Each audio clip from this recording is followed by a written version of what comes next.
آج کل کے دور میں اکثر دیکھنے کو ملتا ہے محبت کو جسم کے ملاپ کا نام دیا جاتا ہے۔ دو انسانوں کے ایک دوسرے کے درمیان قربت محبت بن چکی ہے۔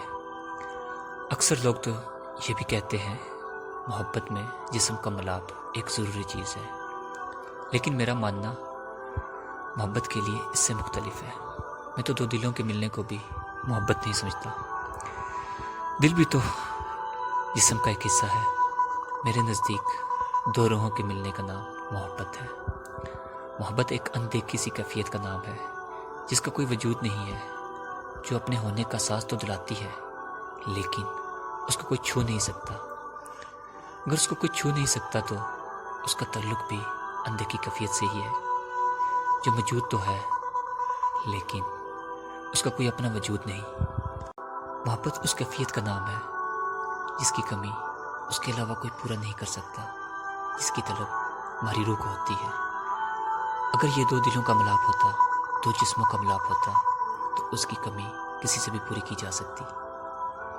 اگر آپ کو سچ میں کسی سے محبت ہے تو بس اس کے علاوہ دوسرا کوئی آپشن نہیں آپ کے پاس۔ آپ کے لیے اول اور آخر وہی ہے۔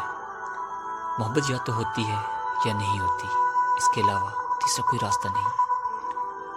محبت کسی کی وجود کی بھوکی نہیں ہوتی، چاہے وہ دل ہو یا جسم۔ محبت تو ہر ایک چیز سے آزاد، لالچ سے پاک، لیکن خود غرض سی کیفیت کا نام ہے جس کے آگے یا تو وہ شخص ہے یا پھر کچھ نہیں۔ اگر وہ انسان آپ کے ساتھ نہیں بھی ہے تو آپ کے اندر پیدا ہونے والی کیفیت اس انسان کو ہمیشہ آپ کے اندر محسوس کرتی ہے، جو ہر پل ہر لمحے آپ کے اندر آپ کے خون کے ساتھ گردش کر رہا ہوتا ہے، اور جو خون کے ساتھ رگوں میں گردش کرے، جس کا تعلق جسم کا نہیں روح کا ہو، تو اس کی غیر موجودگی میں بھی آپ کو کسی کا ہونے نہیں دیتا۔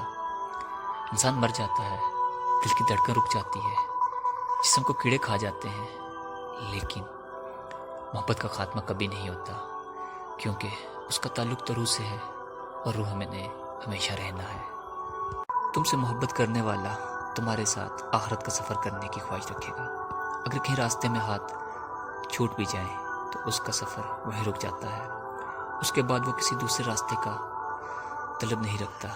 محبت کو موت نہیں آتی، محبت جتنی پرانی ہوتی ہے اتنی طاقتور ہو جاتی ہے۔